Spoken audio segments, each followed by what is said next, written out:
तो hello guys, FTF की एक और नई वीडियो में आप सभी का स्वागत है। तो आज की वीडियो में मैं बात करूंगा पुष्पा 2 के एंडिंग और उसके अगले पार्ट के बारे में। तो अब बिना किसी देरी के वीडियो को शुरू करते हैं। तो सबसे पहले बात हम कर लेते हैं भंवर सिंह शेखावत और पुष्पा की राइवलरी के बारे में, जो कि पिछले पार्ट से ही कंटिन्यू होती है।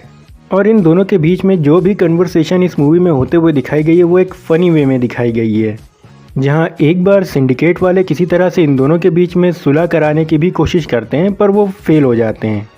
जिसके बाद पुष्पा एक आखिरी चैलेंज देता है भंवर सिंह शेखावत को कि वो अपना 2000 टन माल ले करके जाएगा, उसके अंदर हिम्मत है तो वो रोक के दिखाए, जिसको भंवर सिंह एक्सेप्ट भी करता है। और पूरी कोशिश करने के बाद वो उन ट्रक्स को पकड़ लेता है। जिसके बाद वो बड़ी प्रेस कॉन्फ्रेंस करता है, जहां वो बताता है कि उसने अब तक की सबसे बड़ी होने वाली तस्करी को रोका है। और फिर हमें पता चलता है कि जिस लकड़ी को उसने पकड़ा है उसकी नीलामी भी की जाएगी। पर तभी एक ट्विस्ट सामने आता है कि जिस लकड़ी को भंवर सिंह शेखावत ने पकड़ा था वो असल में लाल चंदन नहीं थी, बल्कि उसकी जैसी दिखने वाली दूसरी लकड़ी थी। जिसके बाद भंवर सिंह एक बड़ी मुसीबत में फंस जाता है, क्योंकि अगर ये राज खुला तो यहाँ पे उसकी नौकरी भी जा सकती थी। जिसके बाद वो फैसला करता है कि वो इस पूरी लकड़ी को जला के खत्म कर देगा, और वो उस लकड़ी में आग लगा देता है और साथ में खुद भी वहीं टिक जाता है। जिसके बाद एक बड़ा धमाका होता है और भंवर सिंह शेखावत और पुष्पा की राइवलरी का एंड यहीं पे हो जाता है, जो कि मुझे वाकई में बहुत ही खराब लगा। जिसके बाद पुष्पा की लाइफ कहीं ना कहीं बिल्कुल ट्रैक पे आ जाती है। पर तभी अचानक एक नई मुसीबत आती है, जहां पुष्पा को पता चलता है कि उसकी भतीजी को कुछ लोगों ने किडनैप कर लिया है। जिसके बाद हमें पता चलता है कि ये लोग वही लोग हैं जिनको एक बार पूजा के दौरान पुष्पा ने मारा था उसकी भतीजी को छेड़ने के लिए। और पुष्पा का जो सौतेला भाई है उसने इन लोगों का आधा गंजा सर करवा के गधे पे घुमा दिया था। जिसके बाद हमें एक और बात पता चलती कि उन लोगों में से जो मेन आदमी है वो असल में एक सेंटर मिनिस्टर का भतीजा है। जिसके बाद सारे लोग मिलकर के कोशिश करते हैं पुष्पा को रोकने की कि वो उस लड़के को जाके मार ना दे। पर पुष्पा किसी तरह से उन लोगों के पास पहुंच जाता है, जहां पे पहले तो वो लोग पुष्पा को काफ़ी मारते हैं और उसके हाथ पैर बांध के डाल देते हैं। जिसके बाद पुष्पा को फिर गुस्सा आता है और वो उन लोगों को अपने मुंह से काट कर मारने लगता है। और इस सीन को देख करके मुझे उस कार्टून की याद आ गई जो बहुत पहले आया करता था, यानी कि शोले का कार्टून जो आता था फनी वाला, जिसमें ठाकुर साहब गब्बर के पास जाते थे और गब्बर उनसे कहता था मार ठाकुर मुझे, और आखिर में ठाकुर गब्बर सिंह के काट लेता था और वो कहता था तेरे लिए तो मेरे दांत ही काफ़ी हैं। और इस सीन को देख के मुझे वही कार्टून याद आया। पर किसी तरह से पुष्पा अपने हाथों को और पैरों को फ्री करा लेता है और उसके बाद की फाइट सीक्वेंस काफ़ी एपिक टाइप की थी, जहां पर वो सबको दौड़ा दौड़ा करके मारता है। और ये कहीं ना कहीं आर रेटेड हो सकती थी, पर ये थी नहीं, तो सारे सीन्स को ब्लर कर दिया गया था। जिसके बाद पुष्पा वहां पे मौजूद सारे आदमियों को तो मार ही देता है, साथ ही साथ मिनिस्टर के उस भतीजे को भी मार देता है। और यहाँ पे मैं कहूँगा कहीं ना कहीं अब पुष्पा की दुश्मनी एक सेंटर मिनिस्टर के साथ होने वाली है।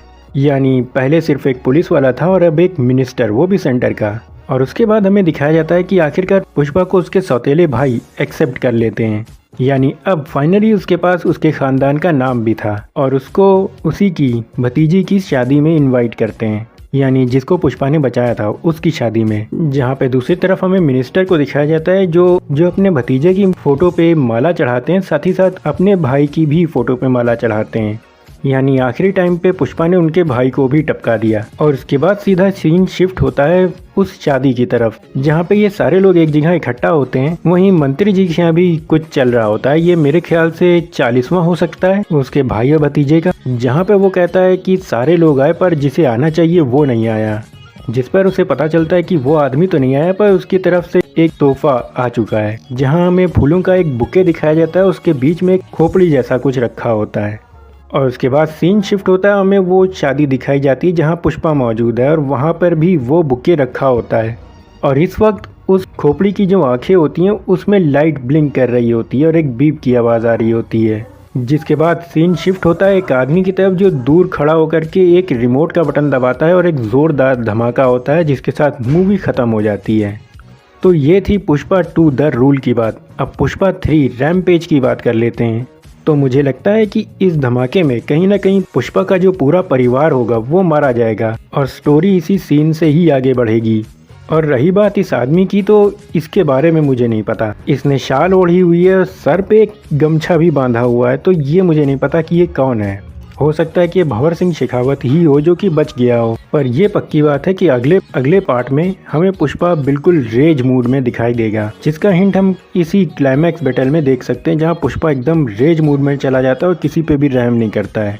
यानी सिर्फ उसके फैमिली मेंबर के साथ एक बदसलूकी करने पे पुष्पा इतना ज़्यादा रेज में जा सकता है, तो सोचो अगर उसकी पूरी फैमिली को कोई मार दे तो फिर उसका गुस्सा किस लेवल पे जाएगा, ये हम लोग सोच भी नहीं सकते। इसके अलावा एक और बात, एक सीन जो ओपनिंग में दिखाया गया है जिसमें मेरे ख्याल से जापानीज लोग दिखाए गए हैं, वो सीन शायद से हो सकता है शायद से कि थर्ड की वजह फोर्थ पार्ट को सेटअप करे, क्योंकि यहाँ पे तो मुझे नहीं लगता कि कोई भी बाहरी कनेक्शन है और इसमें कहीं ना कहीं इन्वॉल्वमेंट उसी नेता का लगता है। तो बस गाइज ये वीडियो यहीं तक, और आपकी इसके बारे में कोई थ्योरी है तो मुझे कमेंट में ज़रूर बताना। वीडियो पसंद आया हो तो लाइक करना और चैनल पे नए हो तो सब्सक्राइब किए बिना बिल्कुल मत जाना। तो अब मैं सुफियान इजाज़त चाहता हूँ। Good luck.